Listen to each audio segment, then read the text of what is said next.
What's up, everybody? Dr. Alex here from PracticeDomination.com, and welcome to an article commentary. Today we're going to be looking at my latest article, Sneaky Tricks That Win Arguments and How to Defend Against Them.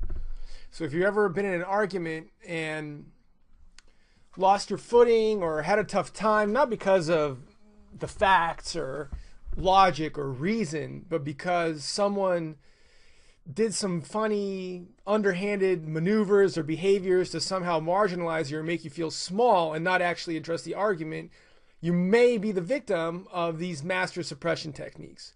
So these master suppression techniques were first defined by Ingjald Nissen. I hope that's the way you pronounce his name. He's a Norwegian psychologist, and he defined them as a means of social manipulation. They're used to maintain the dominant position in an argument, in the hierarchy of social status and social positions, social stances. Today, these techniques are used all over the place by bullies, pseudo-intellectuals, and sneaky manipulators who are trying to suppress and diminish the strength of your person or your arguments. And often they'll use them to marginalize you and to make it seem like your opinions hold no weight because of something that has to do with you. One example of this is check your privilege. People say, you hear it all the time, check your privilege. Well, number one, it doesn't mean anything. Number two, it taps into every single technique that I'm about to talk about.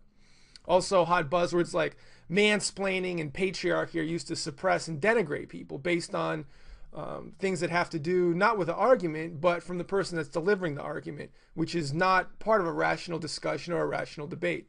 And these people know that. Actually, I don't know if they know that. I hope they know it, because otherwise they're even stupider than I thought. But just look for yourself how these are used today in the media amongst different groups of people, and you're going to see how they're used. You're going to see how they're used, and you're going to know how to defend against them if it ever happens to you. So let's get started. The first technique is invisibilizing, and it's essentially suppressing your argument by not giving you a platform, or by removing your platform. And this might be done, say, in a workplace environment where someone is getting up to talk or present, and then other people who are listening start shuffling papers, start looking at their cell phones, start typing on their computer, start talking amongst themselves, making noise. It happens in the classroom a lot. You've probably seen it. The teacher's trying to do something. Probably they're boring. They haven't been able to capture the attention of the students. And then the students go on and start playing amongst themselves and start doing things and marginalizing what the teacher is doing up there. Let's see if I missed anything. It's meant to make the target feel insignificant or uncertain or small. Now, the first thing you have to do is assert yourself. Like say, hey, excuse me, hold on. It's my turn to talk, and it's important that you listen to me now. You can say something like that, and that's going to snap people right out of it. The thing that you have to remember is you want to do it immediately. You want to nip it in the bud. If you start letting it go on, you're not going to be as effective in recapturing attention. You want to get it before it becomes a problem. You want to go after it immediately. And I'll say it again, the most important aspect of this tactic is to speak up immediately when you're being marginalized, when you notice it happening. Technique 2, ridicule. So this technique is used by poking fun at your target to diminish or belittle their strength or the validity of their argument. It's effective in juvenile, but it works, and it can make people feel bad, and then the argument goes from something that's rational and logical to an emotional argument where one person gets the upper hand because they start making fun of the person delivering the argument, start making fun of you and your person, or something that you're doing, some characteristic of yours. Two examples from Wikipedia. I try to come up with some examples myself. The ones from Wikipedia are outstanding. Another speaker laughs at your accent and compares you to a character in a humorous TV show. So that's going to diminish the quality of what you're saying, of your facts and of your speech.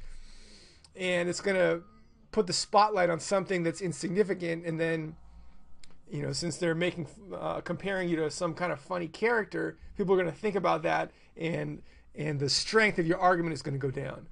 And another thing, when you make an accusation of wrongdoing against someone, you're being told that you look cute when you're angry. So if someone tries to say something and you fluster them and they come back with something, you can marginalize them even further. Oh, aren't you cute? Look how angry you are. And that'll really piss them off. So if you never notice this happening to you, you want to call them out. You want to turn the tables by calling them out or shaming them, ridiculing the ridiculer. And you can do it simply and calmly by questioning the offender of what they mean by their statement, or have them clarify and explain themselves. So you gotta catch it immediately, and don't fall into the trap. Don't start defending yourself. Don't go on the defensive. Go back on the offensive. Make them kind of hold them up. Stop right there. They're gonna have to back up on their heels, which is a good place for you to be in. If you back them up off their, if you back them up a bit, they're off balance. And what do you mean by that? How does that relate to what we're talking about? Okay, the issue is not TV character, it's the argument that we're talking about, and most specifically that these points that I have nullify your argument. So why don't you respond to that instead of playing games with me? So that's gonna that's gonna end whatever they're trying to do real quick. And let's see if I got everything. Yeah, you can use the statement. That's not the issue. The real issue is what we were talking about before, which is X and Y, which is your statement. And you can point out that their argument is juvenile and that they should act like an adult, not a child, and that's pretty good. It'll work on most people. Some people simply will just use some other kind of juvenile tactic, but you shouldn't be arguing with these people anyway. Don't argue with fools because they scorn the wisdom of your words. I forgot who said that, but it's true. Third technique, withholding information. So withholding information includes not sharing all the pertinent info with someone that they might need in order to make a decision or to do some action that they're responsible for. So it's basically keeping someone out of the loop. This may have happened to you if you've been working in a group project where there needs to be a consensus opinion, but for some reason they don't send you the materials, or they decide at a separate location without you. Like instead of having the decision made at the meeting, they go out for drinks, you got other stuff to do, the decision is made when they're at the bar and you're out of the loop. Some things you can do to combat that is you can say something like, well, it's nice that you were able to think it out. Now you need to share the information with me so we can make a decision together, because that's how it's supposed to be made. That's how the decision is supposed to be made. The counter is called cards on the table, and you got to assert yourself calmly and confidently, immediately. You got to stand up for yourself and say I'm part of the decision making process, and I need to see all the cards before I can make a decision. And you can mention that it's nice that your colleagues discuss the matter, but they should now tell you so we can all make a decision together, because it is a group decision. And you just have to call them out. You got to be firm. You got to be confident and cool, calm, and collected, and encourage them to share the information with you. If it happens once, it might just be poor communication or a poor system of information sharing. Mistakes do happen. However, if it becomes a repeat offense, you might want to go to a supervisor or director and have them crack the whip a little bit so it doesn't happen again, especially if it's in a professional environment. All right, next one, the double bind. The double bind is excellent. The double bind puts the target in a lose-lose situation. The scenario is such that no matter how the target answers, there's really no good answer. There's no good response. They're not going to win either way. And here's an example. Say you work late nights as a business owner, which you probably do. You probably work a lot.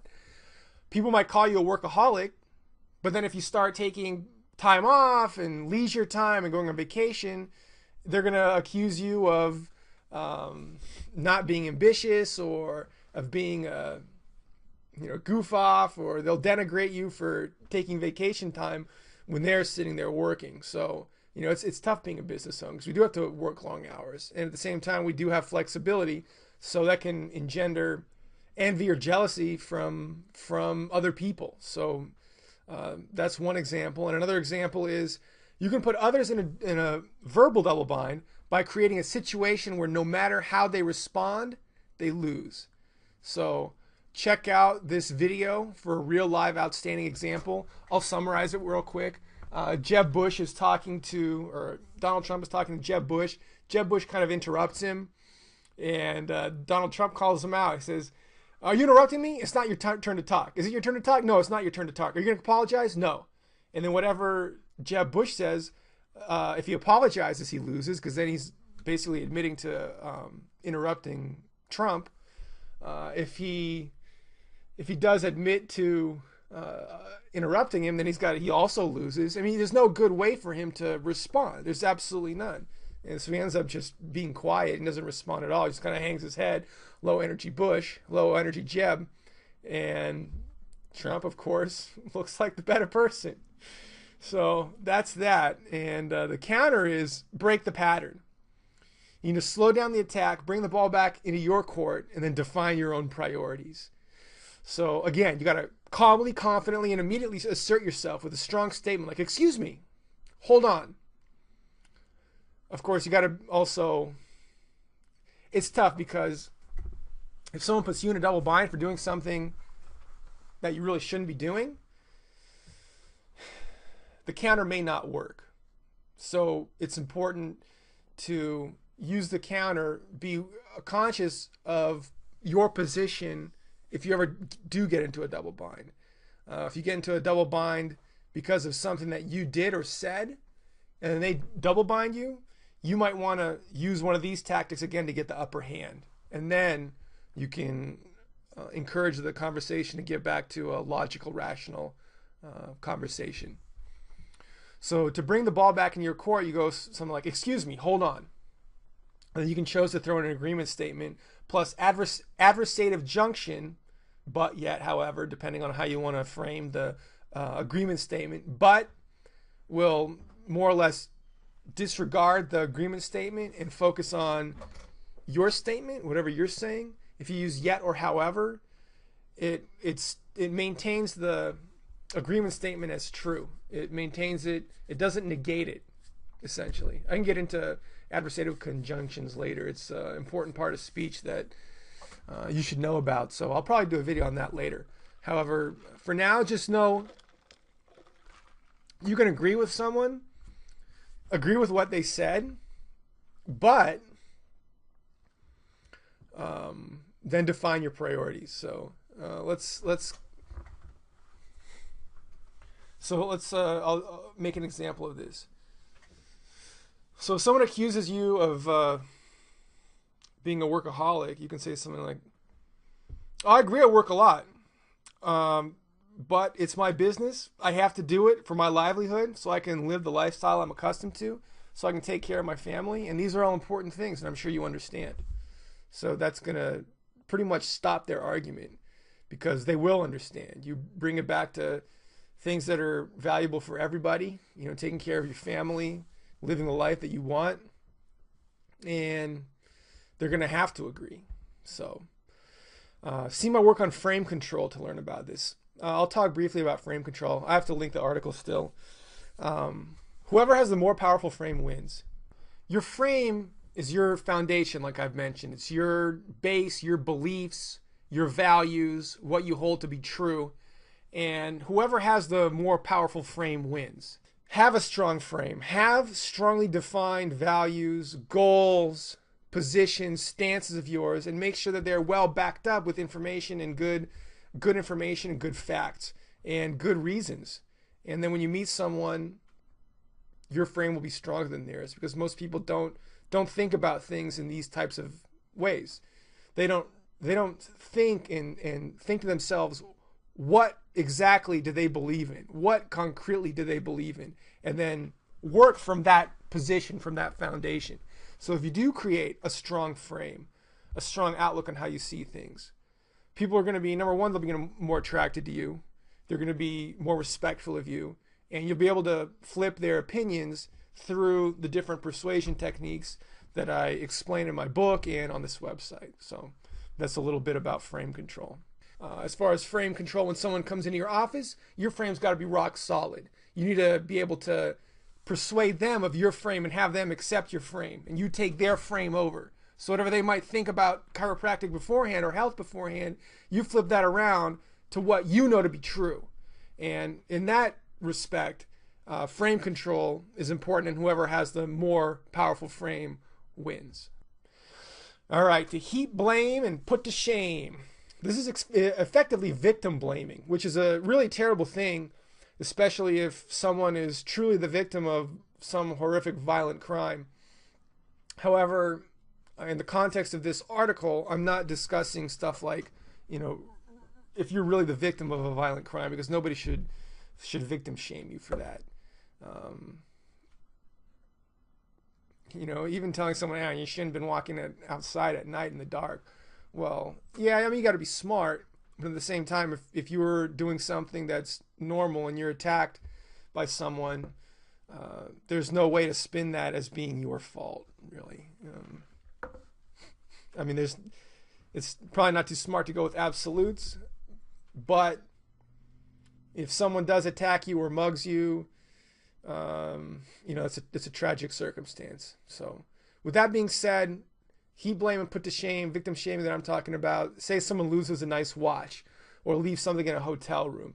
That's what I'm talking about in this instance. Say someone gets taken advantage of in a transaction, or gets ripped off, buys a bad car, whatever, something that's not life-threatening, that's not permanently altering your psyche or your physical health. That's what we're talking about. Okay.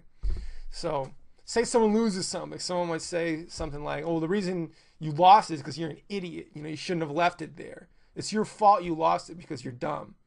Or if a woman is being tired of being oogled by men, the reason men stare at you is because you dress in tight, revealing clothing. Which, it may be true. It may not be true. But if you want to counter it, it's called intellectualization is the counter. Countering it is tricky because there might be truth to the accusation, which is the point. However, you still might feel hurt or slighted by it. And it's important to be critical of the motivations of the person that's victim shaming you. They might be projecting their own fears, their own anxieties, their own worries on you. And that's not really fair. It's not great to go on the defensive because, that's never a good position to be in. And if you call them out, it may not be the best tactic because they can just deny your accusation. So for most situations, it's best to be the bigger person, which sometimes hurts a little bit. It stings. But if you did leave something in a hotel room, you'll probably be more conscious of something like that in the future. I've left stuff in hotel rooms, and you stay in enough hotel rooms and it's going to happen.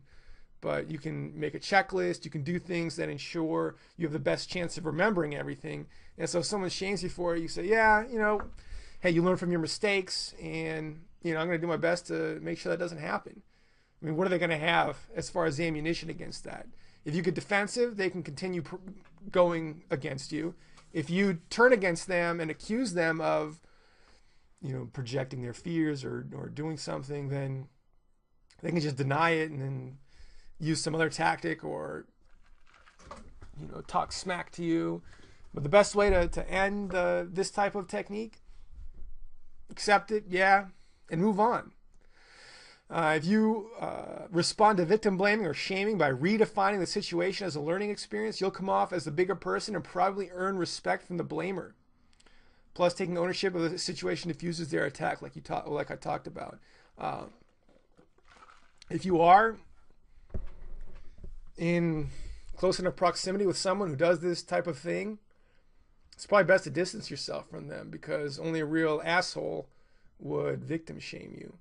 Unless they're just kind of being a friend and poking jabs at you and doing it in a way to hold you accountable, which happens sometimes. Say, if you're wearing something silly and your friend gives you some crap about it, and they're probably just looking out for you. They think that maybe you look like a fool or something. Or if you did something silly, they might poke at you a little bit to drive the point home. So you have to be smart about that. But if someone's really doing it in a malicious way, probably best to stop being friends with them or to put more distance between you. It's a tough situation, and I'm not sure there's a great counter. Accusing the perpetrator of victim blaming reinforces yourself as the victim, and being a victim isn't a great position to be in. So I think the reframe, honestly, best course of action. Objectification. So this is looking at their appearance, at someone's appearance, and then negating their argument because of how they look. So someone could say something about something of yours that you're wearing, something in the context of check your privilege. They're objectifying you as having privilege, which really doesn't mean anything, and it's not a valid argument. How can I take you seriously when you look like that? You know, look at you. Nice argument, fatso. You know, something like that. The counter is to call out and loop back, call it the illogical argument and restate the issue, which is the real topic of debate. The issue isn't the color of my hair. It's the main argument we're talking about and the position that I was holding. So why don't you respond to that? And it's also, I mean, it's hard to be conscious of your appearance so you don't get called out for things like that, or so they can't use objectification against you. However, there are other things that they can call out as far as objectification goes that you have no control over. So for those, use the call out loop back. The issue isn't X, it's Y, and then Z, your position. Lastly, threat of force. So if someone threatens you with force during an argument, basically you've won. And you can tell them you've won. You can say, oh, well, it looks like you got nothing to say, huh? You're threatening me with violence? Big guy you are. Threatening force shows you have no logical answer or response. Rather ironically or humorously, this tactic is used these days by various organizations, leftist organizations, to promote their views. However, I don't know if they realize it, but it just makes them look really, really bad. The funniest part is they also employ victim shaming at the same time to accuse the victims of their violence. They accuse the victims of causing it, which is completely backwards and simply isn't true. The counter is to call the lack of rational response to the debate and claim victory, because at this point you basically did win. Also, if someone is threatening you with violence, it's best to know how to fight. So take some classes, go to the boxing gym, go take some jiu-jitsu, and learn how to fight a bit. Another thing you can do, if it's really bad, you might want to go appeal to a supervisor, a director, or even the police if it gets too out of control. So it's important to study and remember this list of suppression techniques so you can avoid having your arguments suppressed. So you can know when these things are being used against you and counter them effectively. Because really when people use them against you, it's not fair. It's not part of a rational debate, a rational argument. And if you're able to call people out on them, you're going to have a better chance. You're going to maintain that dominant position in the argument, and it's going to be better for you and for your ends and people that you care about. So be sure to understand them. Look out for them in the media. Look out for them in public when you're talking to people, when you see debates happening, when you're out and about or on television. And don't abuse them, because these are powerful. You can use them on other people, but don't use them for bad. Use them for good. With knowledge comes power. Use it wisely. That's about it. If you like this article, you're going to like my book, so definitely check it out at practicedomination.com/book. I talk a lot about interesting things in this vein, so definitely check it out and buy it. I know you're going to like it. You're backed up with a 60-day money-back guarantee, so you got nothing to lose. Get it today and start dominating in practice. That's about all. Be sure to like and subscribe so you see all the new videos coming out as they come out. And that's about it. I'll talk to you in the next video. Bye.